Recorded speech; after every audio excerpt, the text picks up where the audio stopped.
जी तो प्यारे बच्चों, कैसे हैं आप? मैं उम्मीद करता हूँ कि आप सब ठीक हैं। प्यारे बच्चों, आज का सवाल बहुत ही खूबसूरत सवाल किया जा रहा है कि आयनाइजिंग एनर्जी जो है वो डिक्रीज करती है डाउन द ग्रुप, वो इंक्रीज करती है इन अ पीरियड। तो अगर हम देख लेट्स से दैट की बात करें कि हमारे पास अगर ग्रुप में एटॉमिक साइज़ है, तो सब बच्चों को पता होना चाहिए कि एटॉमिक साइज़ जो है वो ग्रुप में इंक्रीज़ हो रहा होता है। और ये भी सब बच्चों को पता होना चाहिए कि जो पीरियड होता है, डेफिनेटली हमारे पास लेफ़्ट टू राइट जो है वो पीरियड होता है। ठीक है, लेफ़्ट टू राइट क्या होता है? पीरियड। और टॉप टू बॉटम क्या होता है? ग्रुप। ठीक है, टोटल 18 ग्रुप्स हैं प्रोडक्ट टेबल में और 7 पीरियड्स हैं। ठीक है, 18 ग्रुप्स हैं और 7 पीरियड्स हैं।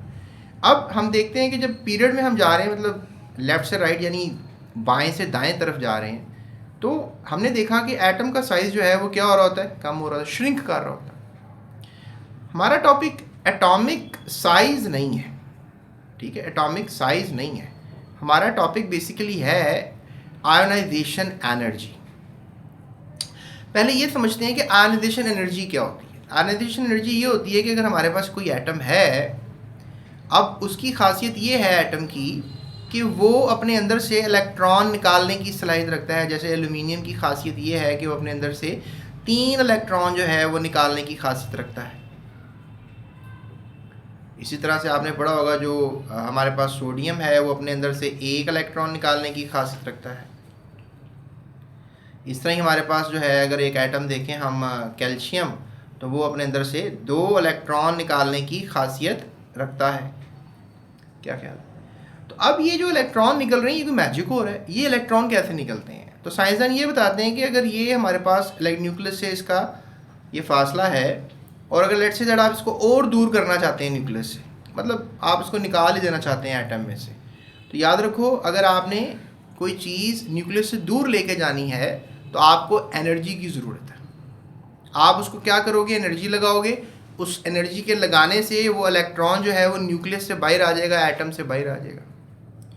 और जब ये न्यूक्लियस से बाहर आएगा, एटम से बाहर आएगा, तो हम इसे कहेंगे कि दैट इज़ कॉल्ड कि जो एटम है वो अब एटम नहीं रहा, पेरेंट एटम, वो क्या बन गया? आयन बन गया। एटम नहीं रहा, आयन बन गया। एटम नहीं रहा, आयन। तो आयन बनाने के लिए जो एनर्जी चाहिए, that is called ionizing energy या आयोनाइजेशन एनर्जी। अब अगर 1 इलेक्ट्रॉन निकालना है तो आयोनाइजेशन एनर्जी नंबर 1, E1 कह लेते हैं इसको। अगर दूसरा इलेक्ट्रॉन निकालना है तो फिर E2 कह लेंगे। कहते हैं साइंसदान कि दूसरा इलेक्ट्रॉन निकालना हो तो थोड़ा मुश्किल हो जाता है, क्योंकि अगर पहला इलेक्ट्रॉन निकाला तो एटम का साइज थोड़ा कम हो गया,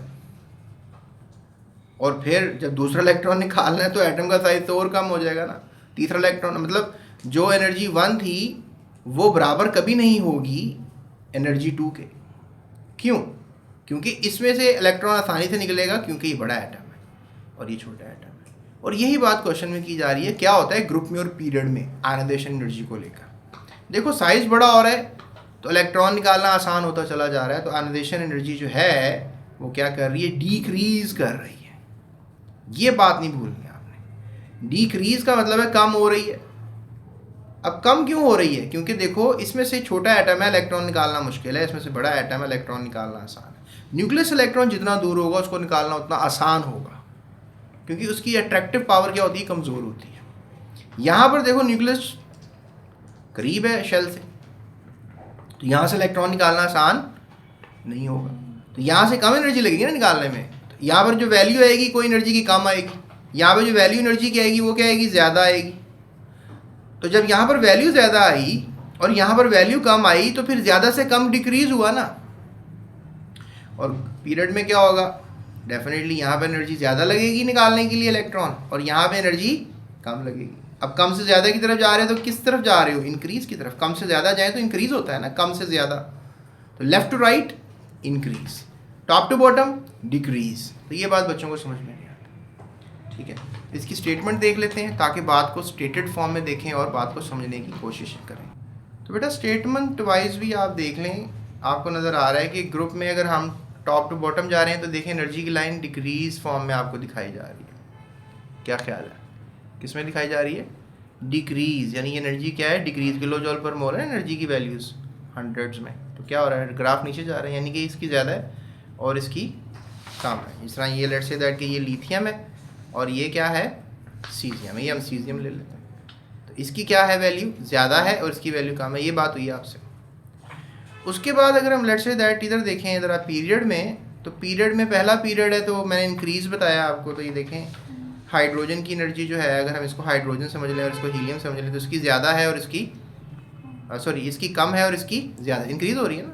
और उसके बाद अगर आप ये पूरा पीरियड, फर्स्ट पीरियड था ना, ये सेकंड पीरियड में काफ़ी एलिमेंट्स आते हैं, मतलब story start from lithium, beryllium, boron, carbon, nitrogen, oxygen, fluorine, neon, ये सब सेकंड पीरियड एलिमेंट्स हैं। और इस तरह से सबकी एनर्जी क्या हो रही है, साइज़ छोटा हो रहा है तो एनर्जी भी क्या हो रही है, इंक्रीज़ होती चली जा रही है, इंक्रीज़ होती चली जा रही है, इंक्रीज़ होती चली जा रही है, ग्राफ में ऊपर जा रही है।